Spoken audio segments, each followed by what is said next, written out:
تو آئیے آج دیکھتے ہیں، آج کا سفر ہے کرمان کا، ایران میں۔ ہمارے پاس ایک مسافر کی کہانی ہے جو ٹھہرا تھا مہمان پذیر شہزاد نامی ایک سرائے میں، اور ساتھ میں کرمان کی تاریخ کے کچھ پہلو بھی دیکھیں گے۔ کوشش یہ ہے کہ مسافر کے تجربے اور تاریخ سے کچھ اہم باتیں سمجھیں۔ جی، اور یہ بڑا دلچسپ ہے کہ کیسے ایک آپ کہیں معمولی سی رات کا قیام تاریخ کے اتنے سارے دروازے کھول دیتا ہے۔ کرمان صرف ایک شہر تو ہے نہیں، یہ تو کئی تہذیبوں، کئی زمانوں کا سنگم ہے۔ بالکل۔ تو قصہ یوں ہے کہ یہ مسافر بغیر کسی پلان کے کرمان پہنچ جاتا ہے اور مہمان پذیر شہزاد میں ایک کمرہ لے لیتا ہے۔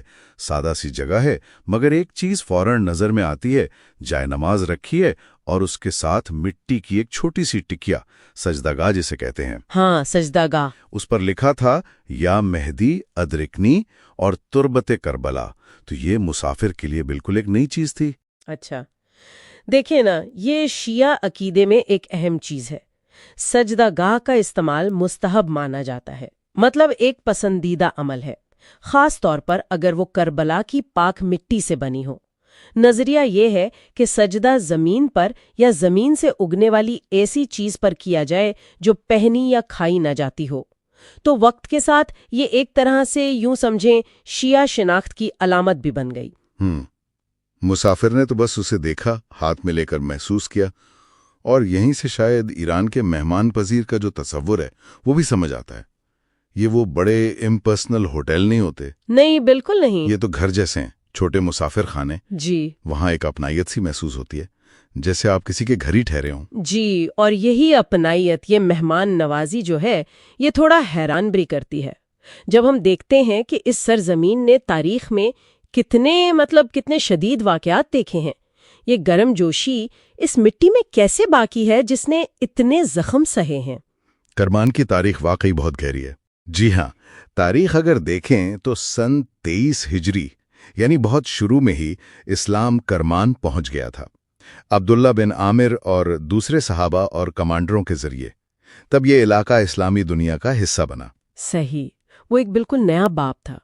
پھر صدیاں گزرتی ہیں، ہم آتے ہیں 18ویں صدی میں، زند خاندان کا دور، 1751 سے 1794 تک۔ کریم خان زند کا نام اہم ہے۔ وہ خود کو بادشاہ نہیں کہتا تھا، وکیل الرعایا کہتا تھا، عوام کا نمائندہ۔ شیراز کو اس نے اپنا مرکز بنایا اور اس کا دور انصاف اور تعمیر کے لیے مشہور ہے۔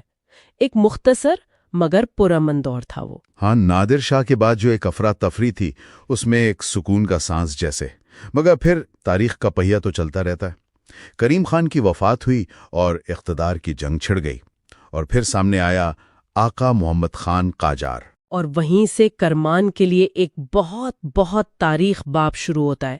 1794 کا سال، آقا محمد خان قاجار نے زندوں کے آخری حکمران لطف علی خان زند کو شکست دینی تھی۔ اس نے کرمان کا محاصرہ کر لیا۔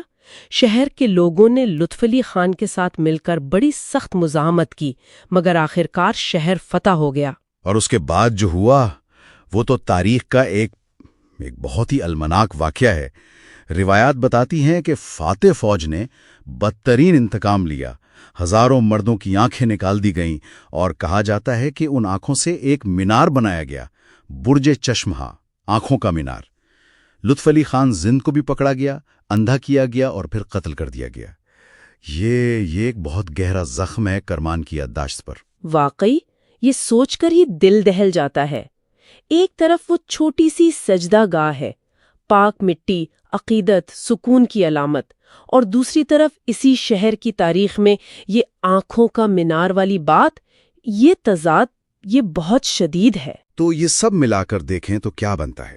کرمان ایک ایسی جگہ ہے جہاں ایک اجنبی مسافر کو خاموش، سادہ سی مہمان نوازی ملتی ہے، لیکن اسی زمین کے نیچے صدیوں کی تاریخ ہے، ایمان کی پہلی کرنیں ہیں، ایک عادل حکمران کی یادیں ہیں، اور پھر ناقابل بیان ظلم کی کہانیاں بھی دفن ہیں۔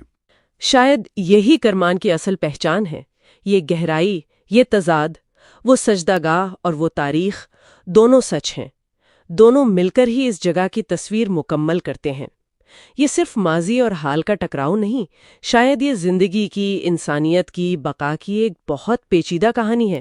اور ایک آخری سوال شاید ہمارے سننے والوں کے لیے چھوڑ جاتے ہیں کہ کیسے کوئی سرزمین، کوئی ثقافت تاریخ کے اتنے گہرے، اتنے اذیتناک زخم سہنے کے بعد بھی اجنبیوں کے لیے اپنے دروازے کھلے رکھ سکتی ہے؟ یہ خاموش بے لوث مہمان نوازی، اس کے پیچھے کیا راز ہے؟ یہ سوال شاید کرمان کی گلیوں سے بھی زیادہ گہرا ہے۔